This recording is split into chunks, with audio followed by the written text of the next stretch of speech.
Hi, my name is Rients. I'm here at Vox Singing Academy.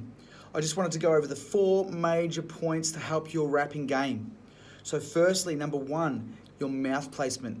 So the more you work your mouth, the more you open up, the more of a pronounced sound you're going to get. For example, nowadays everybody want to talk like they got something to say, but nothing comes out when they move the lips, just a bunch of gibberish. Otherwise, we can close over our mouth a bit, get more of a dull sound, more of a relaxed sound. Like, for example, go shorty, it's your birthday. We're gonna party like it's your birthday. Okay, the next thing I want to talk about, number 2, volume. So this is dynamic variation, yeah? We're accenting, we're emphasizing certain words. This gives us emotion in our sound. For example, fight the power that be! Otherwise, we could be fully monotonous. Just go monotone.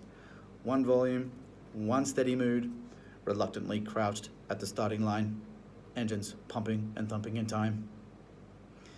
Okay, so the third thing I want to talk about is rhythm. So we want to have tight rhythms. That means they've got to be on time, on the beat.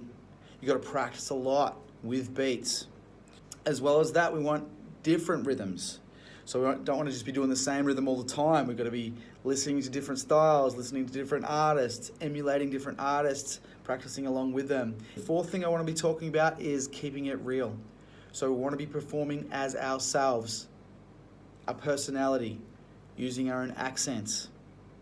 And if we're writing our own stuff, we've got to be drawing from our own culture.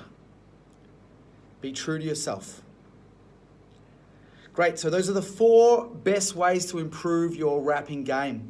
Working on your mouth placement, on your volumes, on your rhythms, and keeping it real.